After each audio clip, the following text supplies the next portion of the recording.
Okay, so del dot u is what? It's a partial with respect to x of I plus partial with respect to y of j Eyes are open. Oh my god. dotted with cosine theta I plus sine theta j, right?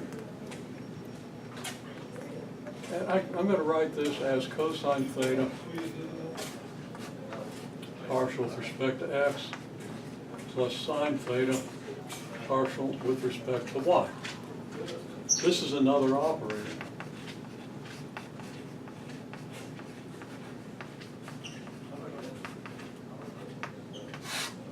Okay? So,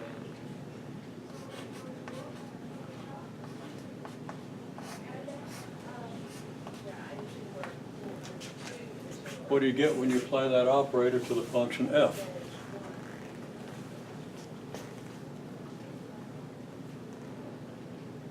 You just distribute the f through, right? Yeah, and what's it end up with? F cosine partial with respect to x. Plus, Well, the partial with respect to x has to act on something. oh, okay, so it'd be cosine of partial f with respect to x. Yep.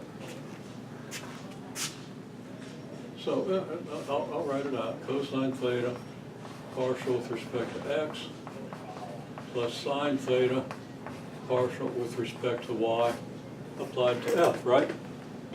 Well, cosine theta doesn't apply to f. It doesn't operate on f. The only thing that operates on f in this term is a partial, right? So that's a cosine of theta times fx, right? I mean, fx stands for partial of f with respect to x.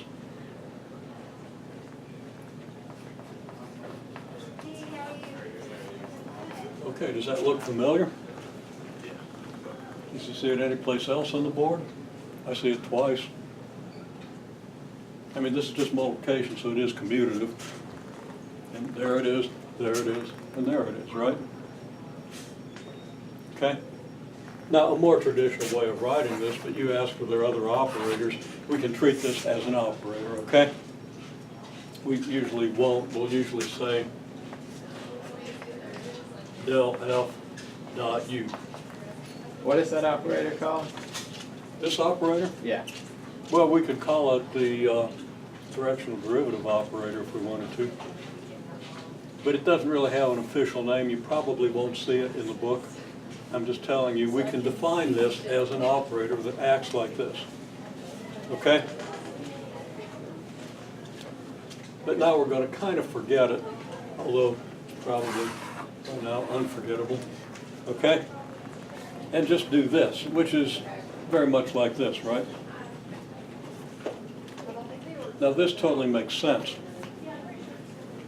because del f is, of course, fxi plus fyj, and you're dotting that with, I don't have room for it, but I'll write it anyway, cosine theta I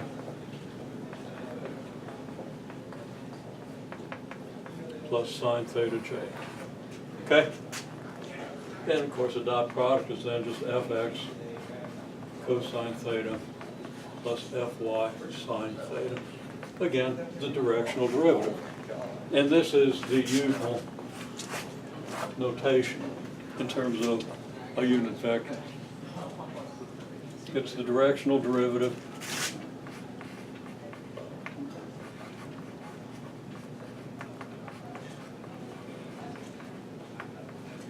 in the direction of u. So if we want the directional derivative in the direction of any vector, we just divide that vector by its magnitude and dot it with del f. Okay? So I'll just kind of write that off to the side, and you'll see it in examples. You know, the book does plenty of examples of this.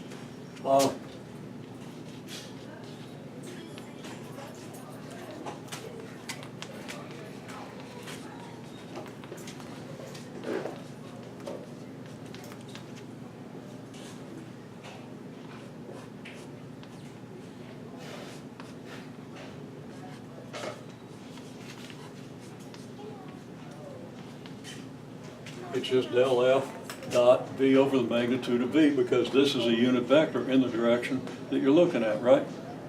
So if I want directional derivative in the direction of the vector 5I minus 7j, I just divide that by the square root of 74, okay? So I get 5 over square root of 74 plus minus 7, 5 over square root of 74 times I, minus 7 over square root of 74 times j. If I did my arithmetic right, and I kind of think I did. Okay? Kind of checked it out in my head a couple of times as I was doing that. Couldn't have possibly been wrong, but you can check it out yourself. Okay. Make sense? I mean, just, you know, whatever the vector b is, this is a unit vector. So here's the derivative in that direction. So now I know that if I move 2 units in that direction, how much it's going to change. Okay? Once I do that dot product. Okay. And, you know, just take it a step further.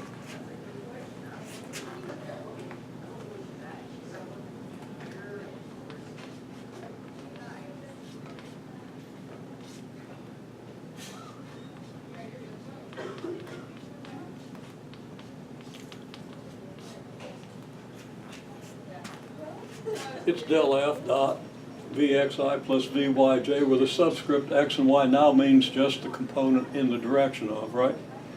That's not a derivative. These is a constant vector. The derivative would be 0, okay, so it wouldn't make sense. So from context, you kind of see that. And then you divide that by the square root of Vx squared plus Vy squared. You don't memorize this as a formula, you know this. And you know how to get a unit vector, right? So I'm just representing the calculation that you would do. As an engineer, you might want to memorize that formula or have it in a list of 48,000 formulas that you would use. You don't need to do that if you understand this, right? This is compact, easy to remember. If you've used it, 40 or 50 times, and then use it every once in a while, it's easy to remember, okay? If you never use it, you're probably in a field where you don't need to. So you're going to forget it. And then you have to look it up, but it's easy to understand once you've processed it, okay? So, I write this not so you'll memorize it, not so you'll plug into it without understanding, okay? But so that you understand how this relates to this, and you can use this, and you just naturally do the rest of it, okay? So that's kind of a calculation scheme, not a formula. Either way, right? No, you don't want that in your life.